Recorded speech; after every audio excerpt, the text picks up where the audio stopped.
अच्छा, तो अब हम देखेंगे वर्ल्ड मैप को ब्रीफ इंट्रोडक्शन देख लेंगे वर्ल्ड मैप का। तो सबसे पहले फॉर अंडरस्टैंडिंग वर्ल्ड मैप आपको डायरेक्शंस समझने होंगे।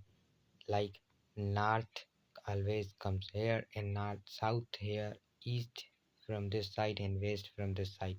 तो इस तरह से इन डायरेक्शंस के थ्रू हम वर्ल्ड मैप को समझ सकते हैं। तो अब सबसे पहले देखेंगे तो यहाँ पे आ गया अमेरिका कॉन्टिनेंट, जो कि डिवाइडेड है नॉर्थ अमेरिका और साउथ अमेरिका के दो कॉन्टिनेंट्स में। ये दो अमेरिकन कॉन्टिनेंट्स आ गए, north America and south America. फिर दूसरा जो कॉन्टिनेंट हम देखेंगे वो होगा अफ्रीका का, जो कि आएगा यहाँ पे Africa.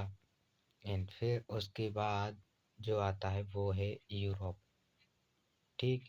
And then here comes Asia.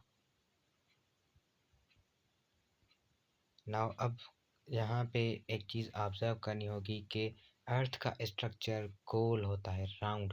मतलब यहाँ पे जो नॉर्थ अमेरिका है, अगर मैंने इसको यहाँ पे ड्रॉ किया है पेपर पे, फ्लैट पेपर पे, और रशिया आती है यहाँ पे, लेकिन इन रियलिटी ये दोनों कंट्रीज़ नेबर कंट्रीज़ हैं और ये फोल्ड कर रहे हैं। मतलब ये यहाँ पे आएंगे बीच में एक दूसरे के साथ, ये तकरीबन एक दूसरे के साथ मिले रहेंगे, because earth is round in structure. तो उसकी वजह से ये दोनों कंट्रीज एक दूसरे के नेबर होंगे। तो ये चीज़ आपको जहन में रखनी है। ठीक है। तो और दूसरा आ गया ओशियाना, ओशेनिया। ठीक। उसके बाद अनदर कॉन्टिनेंट इज एंटार्क्टिका। अब टोटल कितने कॉन्टिनेंट हुए? नंबर 1 इज साउथ अमेरिका, इसको मैं नंबर 1 यहाँ पे लिख लेता हूँ। And the second is North America, the second. Third is Africa, and फिर आ जाता है हमारा fourth is Europe, then fifth is Asia, and sixth is Oceania, and seventh and last is Antarctica. तो ये हैं हमारे 7 अलग अलग कॉन्टिनेंट्स। अब इन कॉन्टिनेंट्स के साथ अपनी अपनी ओशंस भी हैं। 7 कॉन्टिनेंट हैं वर्ल्ड में, 7 कॉन्टिनेंट एंड 7 ओशंस। तो हम इन 7 कॉन्टिनेंट्स को तो हमने देख लिया, अब 7 ओशंस को देखेंगे कि कौन कौन सी 7 ओशंस हैं। तो यहाँ पे हमें देखना है कि यहाँ पे होगी हमारी एटलांटिक ओशन। ठीक।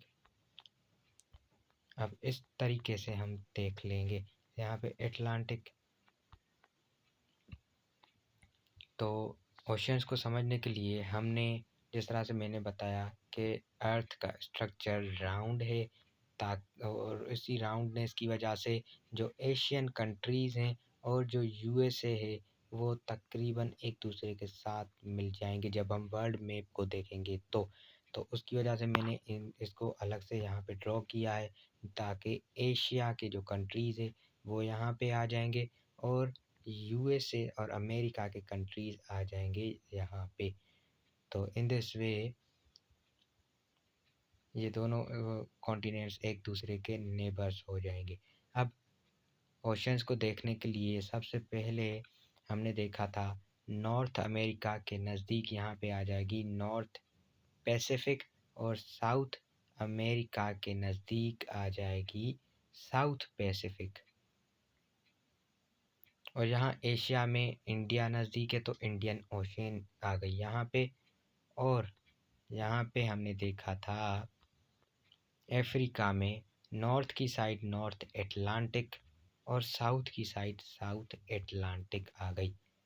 और एंटार्क्टिक की साइड में आ गई एंटार्क्टिक ओशन। और ऊपर पे जो था नॉर्थ एंटार्क्टिक, उसके जगह पे आ जाएगी साउथ नॉर्थ एंटार्क्टिक ओशन, या नीचे साउथ एंटार्क्टिक ओशन, और ऊपर आ जाएगी Arctic Ocean. Sorry for mistake, Arctic Ocean आ जाएगी यहाँ पे ऊपर नॉर्थ वाली साइड में। तो अब टोटल कितनी ओशंस हुई, लेट्स काउंट। तो ओशंस को हम काउंट करेंगे। अच्छा, ये नॉर्थ पैसिफिक आ गई नंबर 1, और सेकंड पे आ गई इंडियन ओशन, थर्ड पे आ गई साउथ पैसिफिक, फोर्थ पे आ गई एंटार्क्टिक ओशन, फिफ्थ पे आ गई साउथ एटलांटिक, सिक्स्थ पे आ जाएगी हमारी नॉर्थ एटलांटिक, सिक्स्थ पे नॉर्थ एटलांटिक, एंड सेवेंथ पे आ जाएगी हमारी Arctic ocean, Arctic ocean, this one. तो इस तरह से ये 7 ओशंस भी हमारी कंप्लीट हो गई। तो इस तरह से हमने देखा कि किस तरह वर्ल्ड में 7 कॉन्टिनेंट हैं और 7 ओशंस हैं।